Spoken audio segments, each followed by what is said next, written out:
Hello, everyone, and welcome back to my crazy big black family, guys, on YouTube. Happy Wednesday, early morning, late night if you're up tonight. Happy Wednesday, guys. Cheers to the Wednesday morning. Oh my guys, my glasses got fogged up. That's my prop for tonight. I got my coffee in here, guys. So welcome to my channel, guys. Tonight I'm just up, and this is just a little, a little conversation video for the people that be up at night, guys. And nothing really specific that I'm gonna be covering tonight. I just figured, you know what? Since I'm up and everybody else is sleeping, why not do a vlog, right? And let's talk about it. So, guys, tonight I'm just gonna be kicking it. And one of the things I wanted to talk about was mom's life.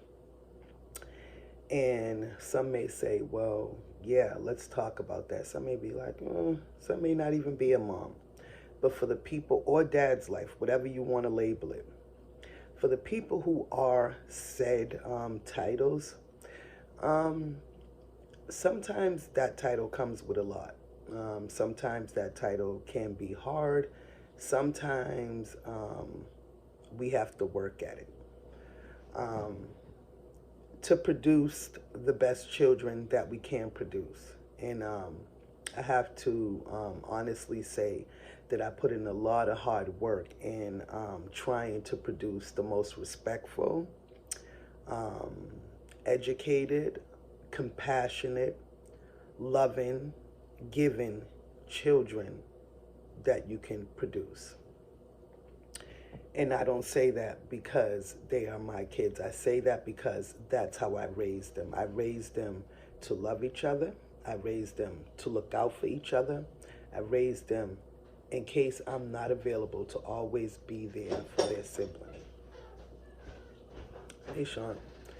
That being said, guys, I think that I did a pretty good job in doing that. Everybody seems to be on the right track. Everybody seems to be doing what they're supposed to do. If you take a look at my community post page, and I often write on my community post page, guys, I did a little tribute to my children. I did it like 2 or 3 days ago. And the reason why I did that was because I am truly, truly blessed, proud, and thankful for the 7 children that I have and my 2 grandkids. I am a proud mom, I am a proud grandmother, and I'm also a proud wife. I do all the labels and carry them all very well. And mom's life is the label that I feel like I have to carry at all times. It doesn't stop. It has to constantly go on. People think, oh, when your kids are older, they grown, they on their own, they could do them. That is true, but everybody, no matter what age you are, at some point may need to call on their dad, call on their mom. And I'm sorry for those. I don't mean to hurt anybody who may have lost a parent, but and I don't want to trigger, let this be a trigger for you, because I know you feeling sorry, or unfortunately you may not be able to do that. But and I don't not show compassion for you. But for those, you know, who can call on, a parent or something, you wanna try to hope that they can be there for you. You want to try to hope that in your time of need, that if they have it, if it's their last, if they don't even barely have it, they can give it to you because they're your parent, and you're, you know that no matter what the scenario is, that you can always hopefully depend on them. Again, sometimes that's not an easy thing. A lot of times it can be hard, but when we work at trying to do what we have to do, a lot of times it's never going to be easy. It's always going to be hard, especially being a parent, being a mom, being a dad, you know. And for those that are new to this channel or new to this vlog or video, I am a mom of 7 children, 5 girls, 2 boys, and 2 grandkids. And I've always had a big family. Way before I came to YouTube, we've always been a big entity. We've always went on family outings as a big family. We've always sit down, conversate, talk together as a big family. We always discuss issues that are going on in the news as a big family. We always discuss issues and things that are going on in each other's life as a big family. We're very close now. We're very informative of each other's goings on. We like to know that, you know, we are there for each other, and like we like to be aware of what, you know, what's going on in each other's life. So we, you know, we sit down daily as a family. We, you know, we talk about current issues. We talk about family problems. We talk about good things. We talk about bad things. But we try to get everything out on the table so that everybody can feel, you know, free to discuss how they feel, free to let, you know, the family aware of what's going on, and people put their inputs in. I used to have like a weekly family meeting. I'm going to stop back doing that. So if you see people doing that, remember, we did it first, because I'm saying it right here. And we used to have every week a family meeting. And the reason for doing that is because you get to know, you know, what's on people's mind, what they're dealing with, and what is in the air for that week or for that month or for that day. What's been their gripe, what's been their sorrow, what's been their happiness. So I'm going to actually institute that back and start doing that again, because I like to know, you know, everybody to be in a comfort place, everybody to be in a peaceful place. And if you're dealing with something, you know, at least have somebody there that you can turn to or talk to. Another thing I wanted to just, and that's mom's life and family. I guess I combined the two.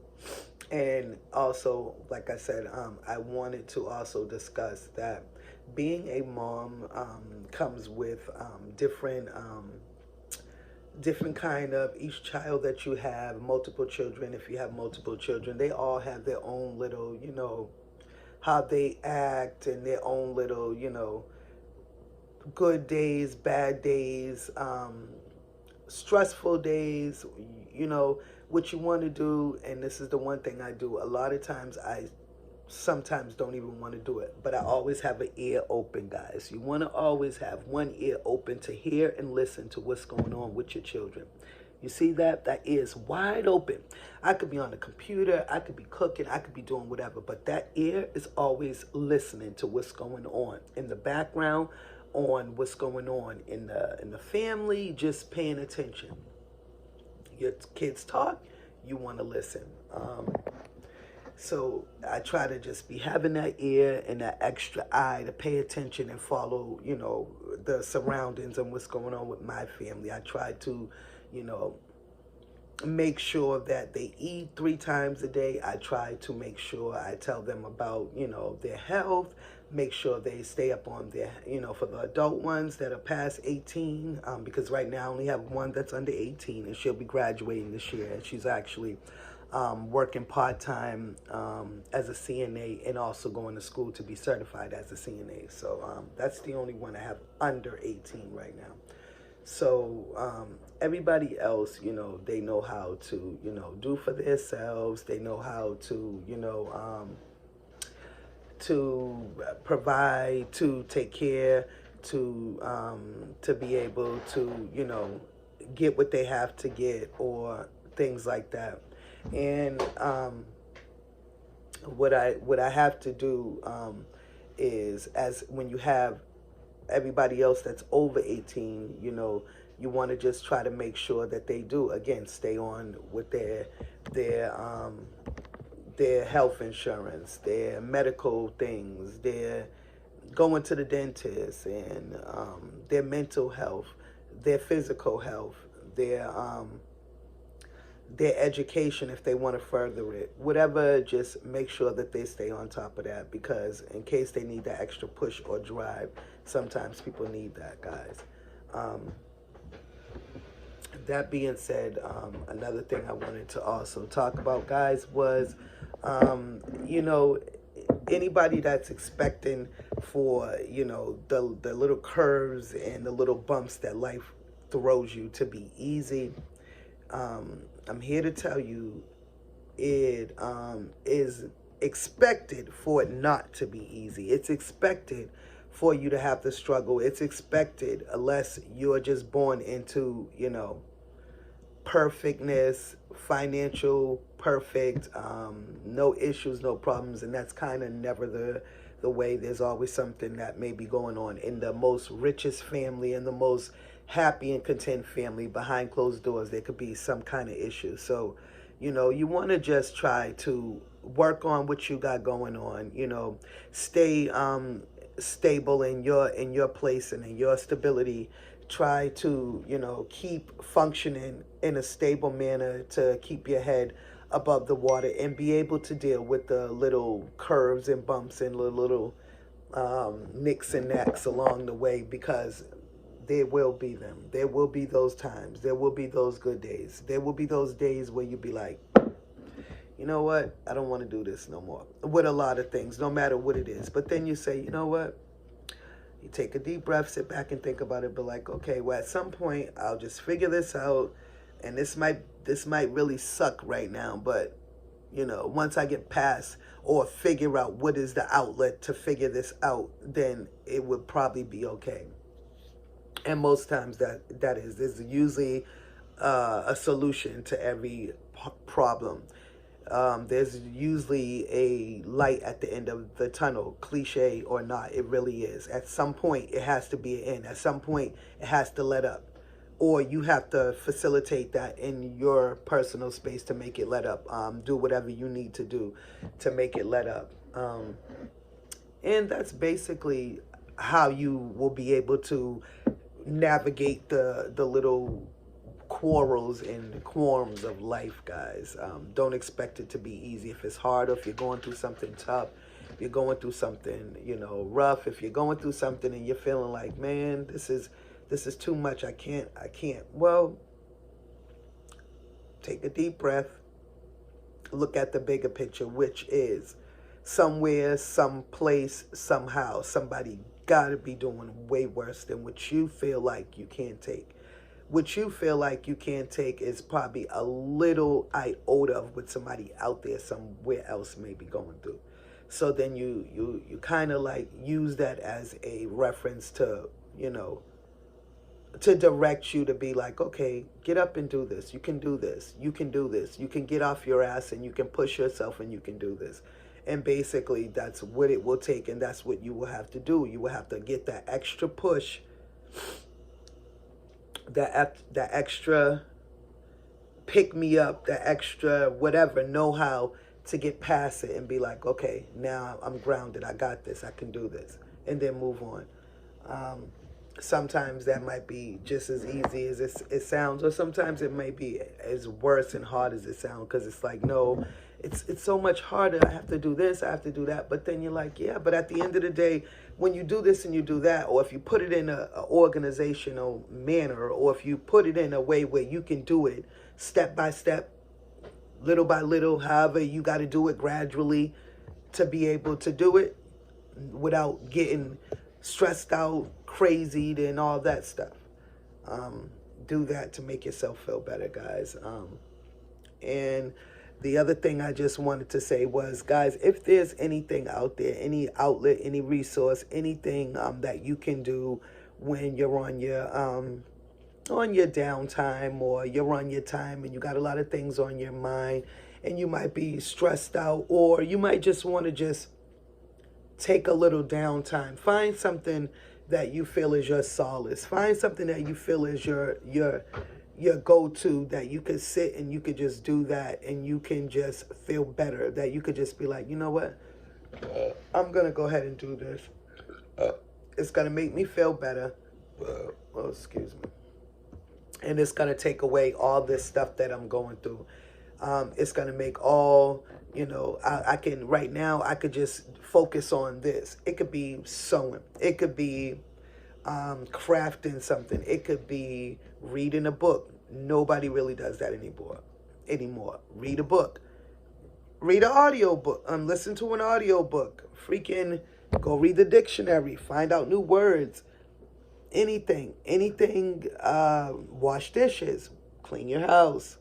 Some people say, well, I don't really care about cleaning. I'm not a cleaning person. Believe it or not, cleaning is like the biggest therapy ever. You can get all your emotional and, whatever angers, whatever unrest that you may be going through, you put it into whatever cleaning that you need done, organizing you need done, decluttering you need done. And believe me, you'll sit back and you'll be like, damn, I didn't want to do this, but all that mind racing that you're doing, all that mind racing that you're thinking about, you put it into, cleaning up something, organizing something, putting something together, cleaning out the backyard, cleaning off the back porch. You haven't done that in a while.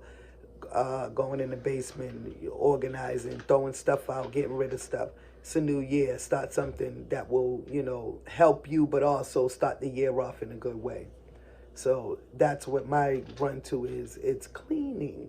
I like to do it. I like to sit back after it's done and look at the end result of that. I don't like to sit back and look at it when it's not clean, because that makes me feel uneasy. That makes me feel unrest, like, oh, something's not right. And so then I'll go clean. And that's what makes me, feel like everything's more a little bit in place. And also, if I'm dealing with something, I put it in all those emotional things. I put it into a wash or a sweep or a mop, whatever that can be house kept, or like I said, basement, wash your car, go take the car to the car wash, run it through the car wash, take a cloth, clean the cloth, get some cleaning stuff, clean inside the car, whatever you feel like you can do, on your downtime to release some of the pressures of life, the pressures of, children, marriage,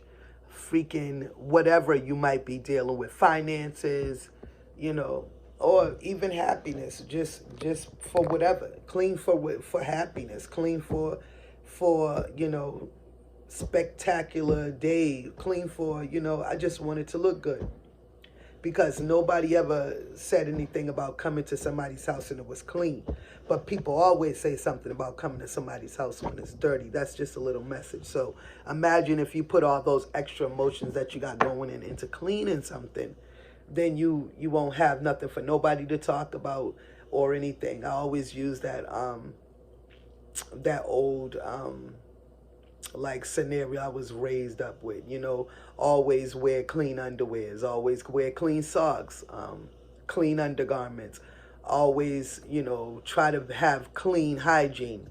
You never know if you're going to end up in a hospital. You're never going to know if you may have to end up in an emergency room and you'd have to take your clothes off. You want to have clean socks on. You want to have clean underwears on. You want to have on a clean bra. You want to have on clean clothes. Things like that. Keep the house clean. You never know. Somebody may get sick. 911 has to come in the house. Kids in the house. You want to keep the house clean. You never know. 911 come in, the house is not clean, it's cluttered. Now you got a whole DSS case, or whatever child protective, whatever they call it in different states, CPS. Why go through all that when you can be the one who just eliminates that by, again, you've been stressed out, you've been going through stuff clean. Now you're ready for any scenario.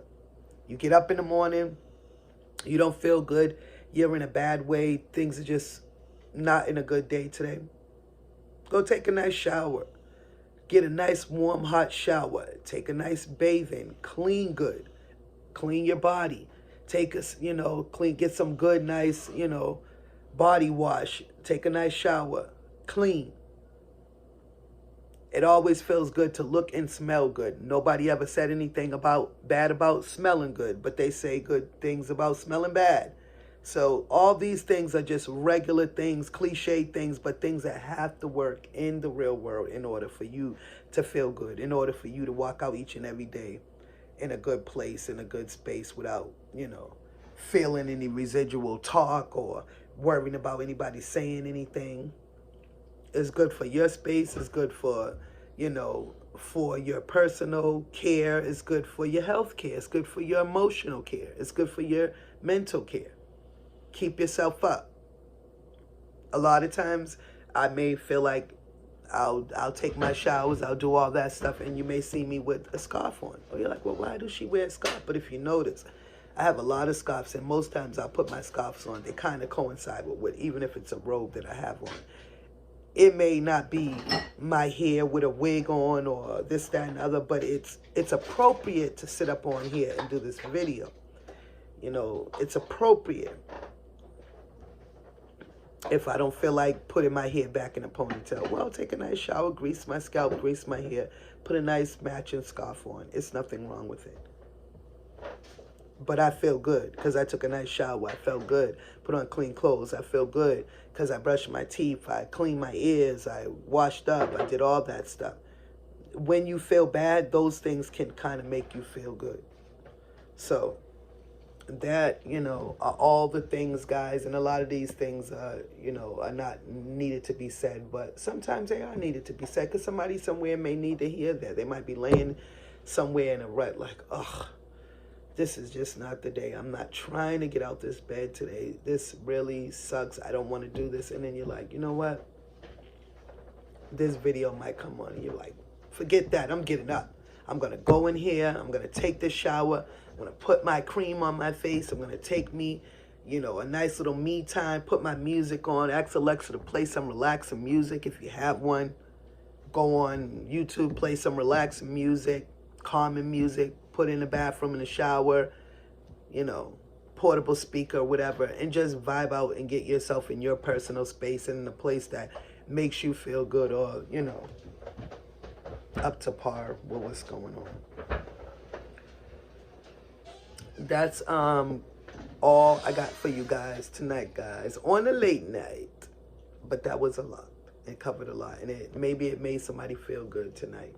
Happy Wednesday, guys, or this early morning because it's after 12. Happy Wednesday, guys, and happy trails for trying to get through this navigation of what we call life, in mom's life, in everyday life, and just be patient with it and be gratifying that you are blessed to be able to have children if you do, and be thankful and be blessed for each day that you are waking up, because whether it's hard or easy, you still woke up. Just saying. So thanks, guys, for watching. Don't forget, if you like this video and if you like what was said on this video, don't forget to share this video and subscribe to my Crazy Big Black family on YouTube, guys. Thanks for watching this video. Goodbye.